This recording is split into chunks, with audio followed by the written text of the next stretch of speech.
네, 펜툴에 대해서 조금 더 보충 설명을 하고 진행해 보도록 하겠습니다. 펜툴은 클릭, 클릭, 클릭해서 직선을 그릴 수가 있고요.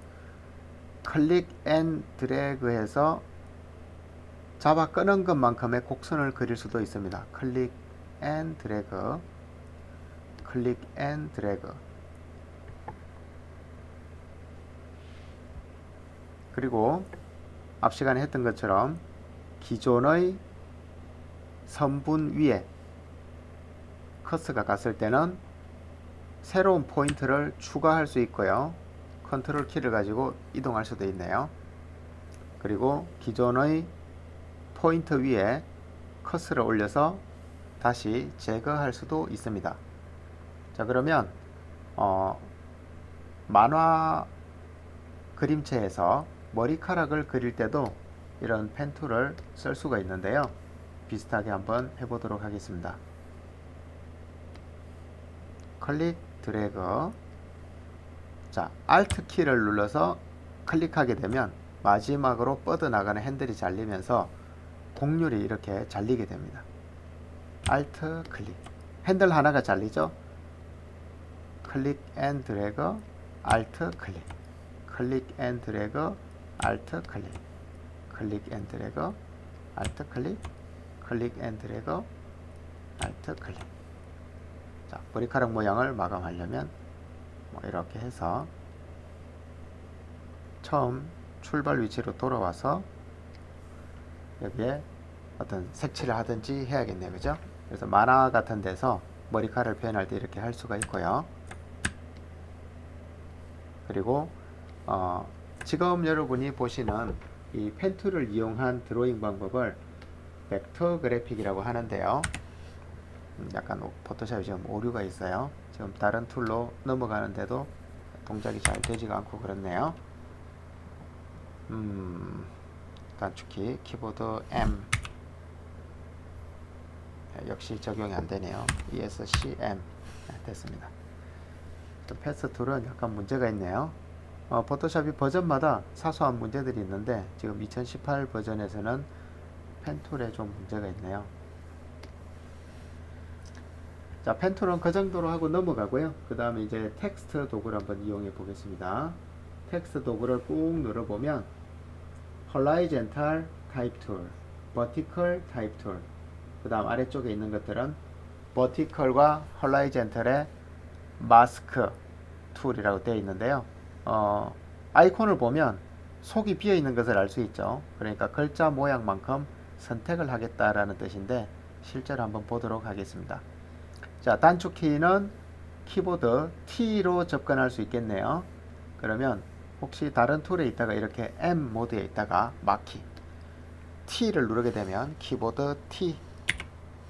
자, 이렇게 글쓰기 상태로 올 수가 있는데요. 만약에 여러분의 단축키가 잘 적용이 되지 않는다 했을 때는 여러분의 키보드 한영 상태를 확인해 주시기 바랍니다. 한글 키보드 모드에서는 단축키 적용이 되지 않습니다. 영문 모드에서만 단축키 적용이 됩니다. 텍스트 상태에서 몇 자를 써볼게요. 자, 루카스 하라고 해서 이름 같은 거를 하나 써봤고요. 자, 그렇게 했더니 아래쪽에 사진이 있는 그림에서는 앞에 여기 사진이 썸네일에 나오게 되는데요. 지금 루카스 하라고 글자를 썼더니 사진이 없이 T라는 모양이 생겼습니다. 이 T가 바로 텍스트 레이어라는 의미이고요. 이 텍스트 레이어는 아까 사용했던 텍스트 모드, 글쓰기 모드에서 이렇게 입력을 다른 걸로 고칠 수도 있고요.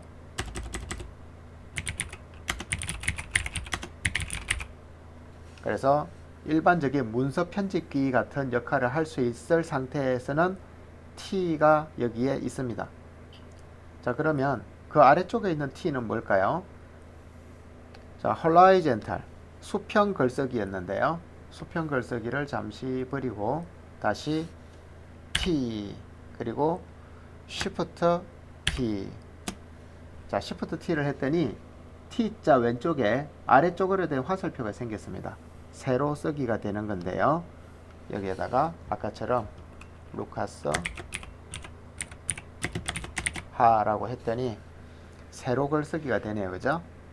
물론 가로로 글자를 써서 세로로 회전을 시켜도 문제는 없습니다. 자, 그 아래쪽에 있는 Vertical Type Mask Tool을 한번 해보죠. 여기에 클릭을 하고요. 자, 약간 화면 색깔이 붉은색으로 잠시 바뀌었는데 걱정할 필요 없습니다. 똑같이 자, 루카스 하라고 했습니다.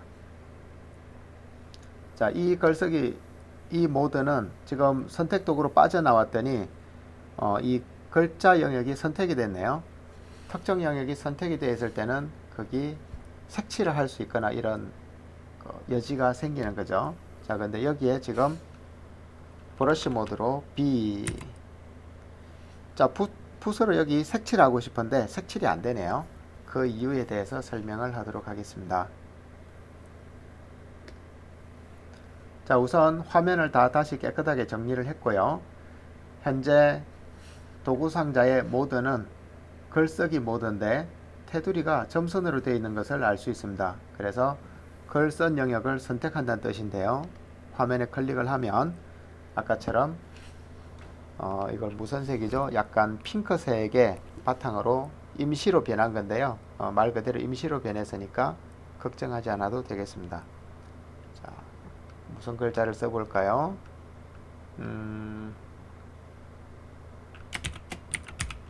캠이라고 써보죠.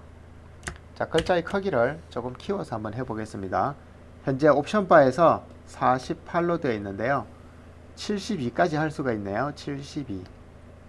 자, 난 이것보다 더 크게 하고 싶어요. 그러면 여기 직접 숫자를 입력하면 되겠습니다. 자, 200을 입력했더니 아주 커졌죠. 자, 그리고 이 상태에서 선택 도구 모드인 네모 선택 도구로 돌아왔더니 핑크색 배경도 없어지고 글자를 쓴 부분이 선택이 됐네요. 자, 그런데 지금 여기 레이어에 활성화된 레이어가 없어요. 지금 현재 활성화된 레이어는 루카스 한데요. 눈이 없죠. 자, 새로운 레이어를 만들어서 여기에다가 칠을 해보겠습니다. 브러쉬 모드인 B. 자, 붓이 너무 작으니까 엔터키 위에 있는 꺽쇠가로 열고 닫기를 가지고 브러쉬를 크게 키웠고요.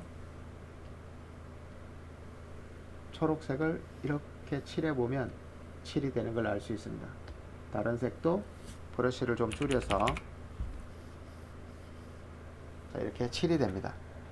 컨트롤 H.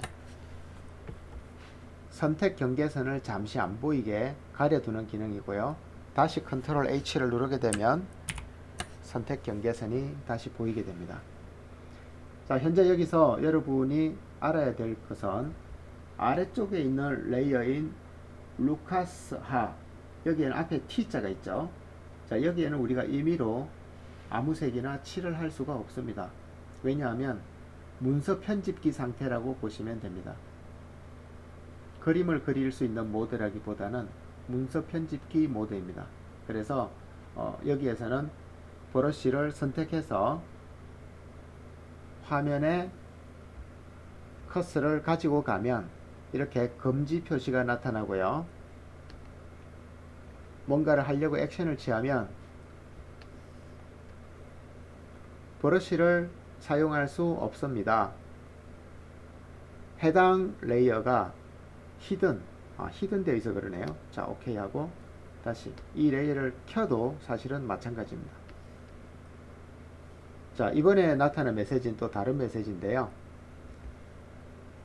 이 타입 레이어는 이렇게 문서 편집 상태를 유지하고 있는 모드가 타입 레이어입니다.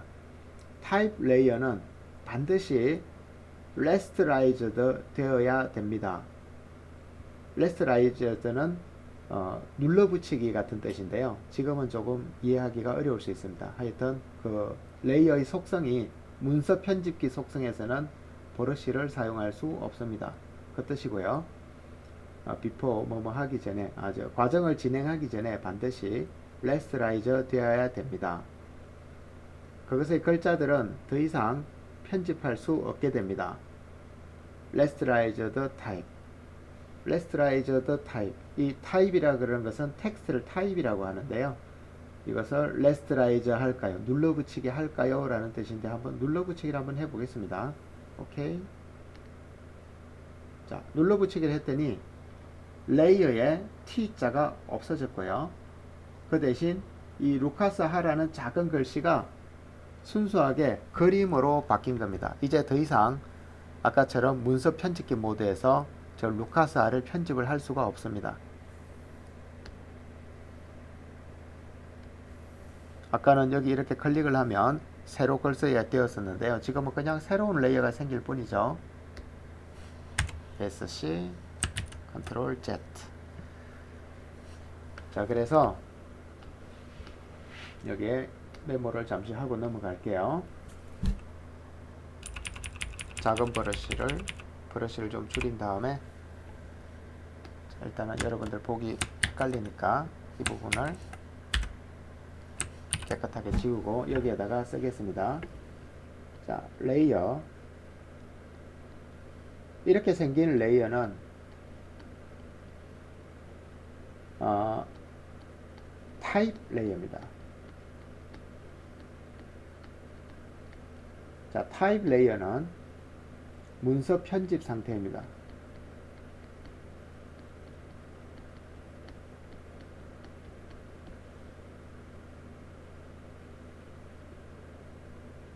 문서 편집 모드에서는, 자, 이 모드에서는 브러쉬 사용이 안 됩니다. 브러쉬를 사용할 수 있는 모드는 문서 편집 모드가 아니라 일반 레이어. 예를 들면은 눈사람이 있으면 여기에 눈사람 썸네일이 실제로 보이는 일반 레이어.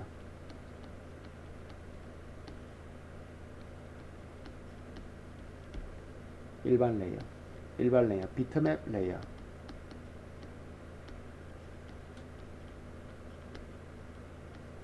자, 이런 레이어에서 브러쉬가 사용이 가능합니다.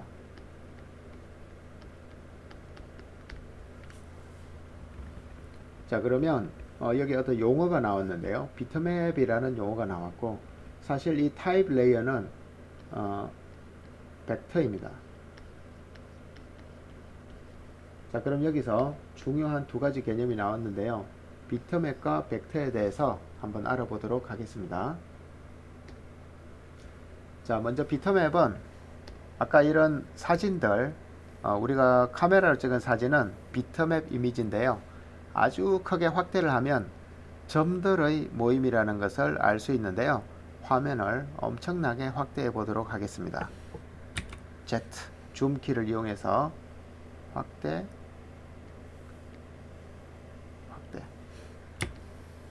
자, 스페이스바를 이용해서 패닝.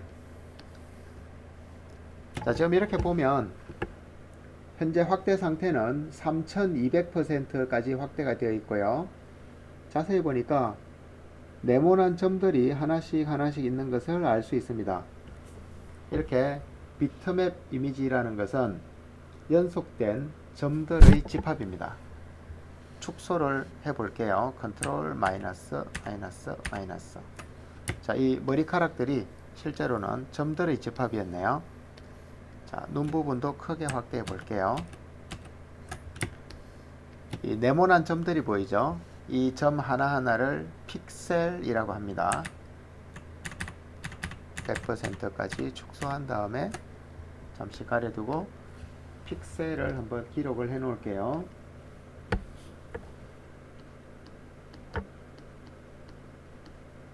픽셀. 이 픽셀이라는 말은 화소, 우리말로 화소라는 말과 비슷한데요. 사실 똑같지는 않습니다. 조금 더 복잡하게 들어가면 RGB 채널도 분리하고 복잡해지는데요. 어쨌거나 우리가 간단하게 이해하기 쉬운 방법은 그림의 최소 단위. 근데 이 어떤 그림이냐 하면 라쏘 컨트롤 브러쉬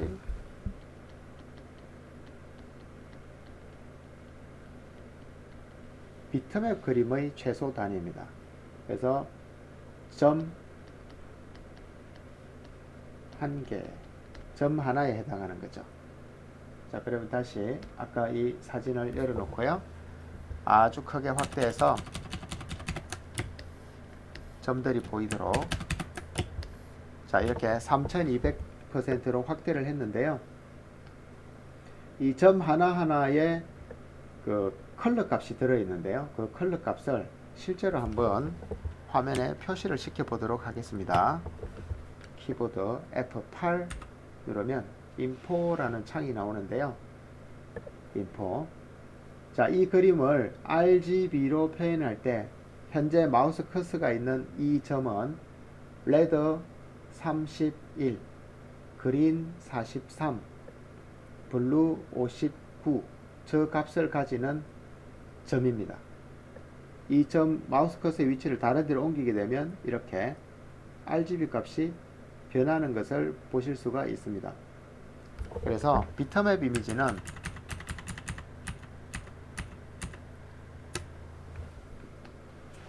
화면의 한쪽 끝으로부터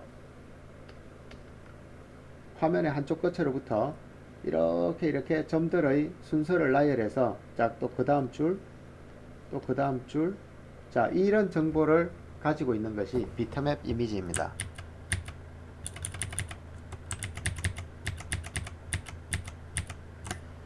사실 좀 깊게 들어가면 컴퓨터가 그림을 그리는 방법은 아래쪽부터 이렇게 그리지만 우리가 그런 것까지는 지금은 알 필요가 없습니다.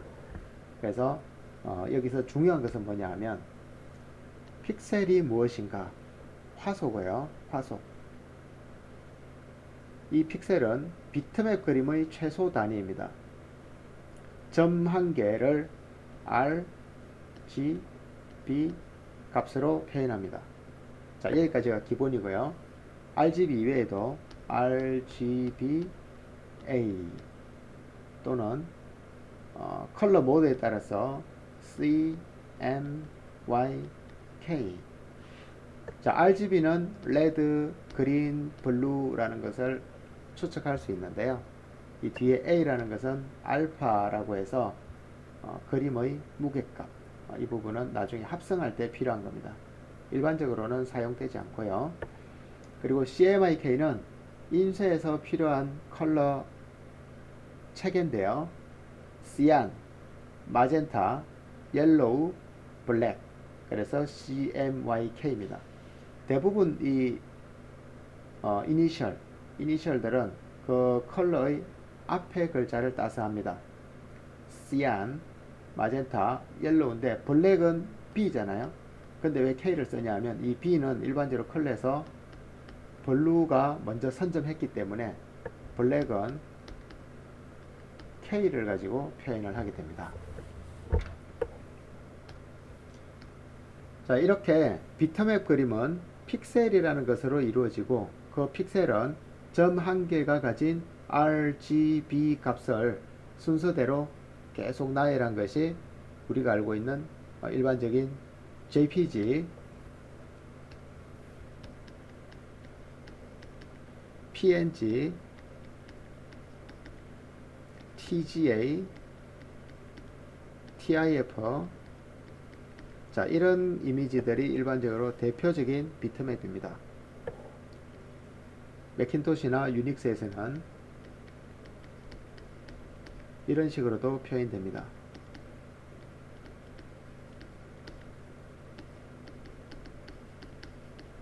같은 의미들입니다. 자, 그러면 지금 이 페이지에서 우리가 공부한 것은 비트맵에 대해서 공부를 한 건데요. 이번에는 벡터에 대해서 한번 공부해 보도록 하겠습니다. 자, 벡터는 대표적인 프로그램이 아도비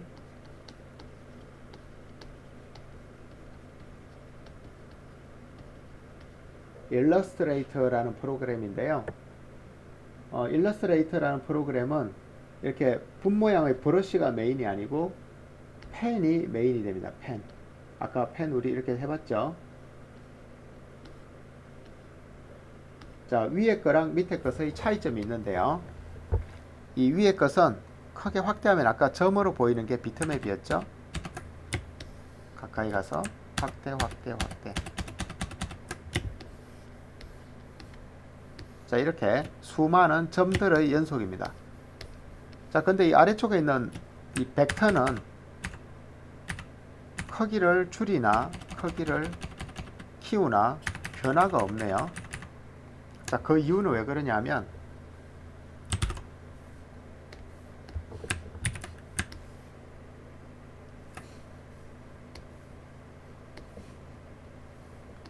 자, 그 이유는 비트맵은 점과 점의 연결로 되어 있기 때문에 화면을 확대하면 네모들의 연속이 됩니다. 비트맵은. 벡터는 포인터, 지금 이런 것들이 포인터죠. 포인터. 그 다음에 이것이 스플라인입니다. 포인터와 스플라인. 뭐 소프트웨어에 따라서 서로 다른 표현도 사용합니다. 뭐 노드와 링크로도 사용하고요. 어쨌거나 이 벡터의 특징은요. 벡터는 수식입니다. 수식. 수학으로 표현할 수 있습니다.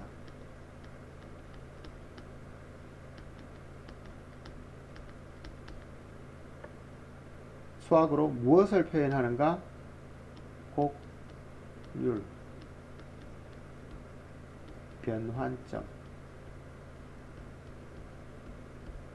자, 변환점은 이 점들이 변환점이 될 테고요. 이 점과 이 점의 곡률은 수학으로 이거를 컴퓨터가 기억하고 있습니다. 그래서 아무리 확대를 하거나 축소를 해도 어떤 그 관계, 이전 점과 이후 점의 관계가 중요하지 그 관계에 점이 몇 개가 찍혀 있는지 중요하지 않습니다. 그래서 벡터는 관계가 중요한 겁니다. 관계. 자, 비트맵은 그냥 위치와 RGB만 중요합니다. 비트맵은 정리를 좀 다시 할게요. 자, 벡터는 비트맵이 먼저. 비트맵은 순서겠네요. 순서. 순서와 RGB. 자, 비트맵은 순서와 RGB가 중요하고요. 벡터는 관계가 중요합니다. 자, 그래서 비트맵은 일반적으로는 사진, 그 다음에 그림, 이런 것들이 많고요. 벡터는 사진보다는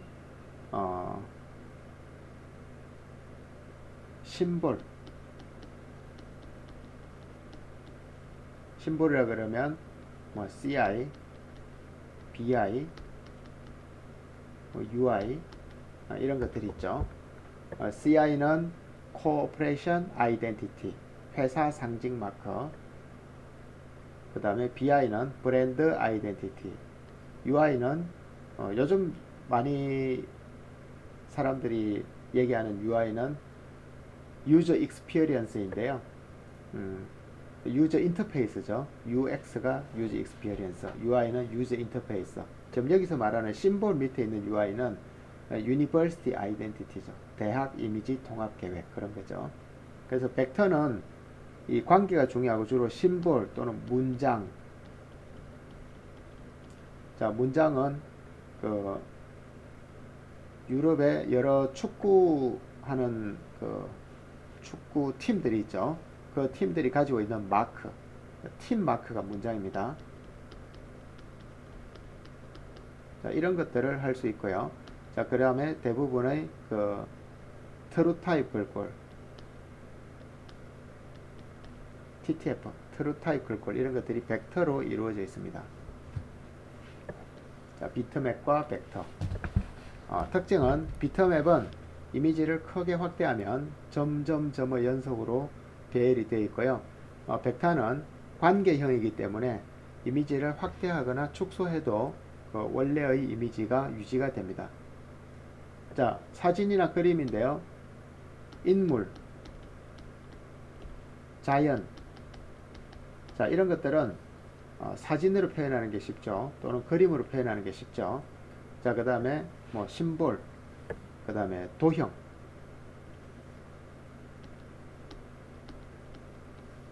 문장, 이런 것들은 벡터로 표현하는 게 효율이 좋습니다. 오늘 수업은 여기까지만 할게요.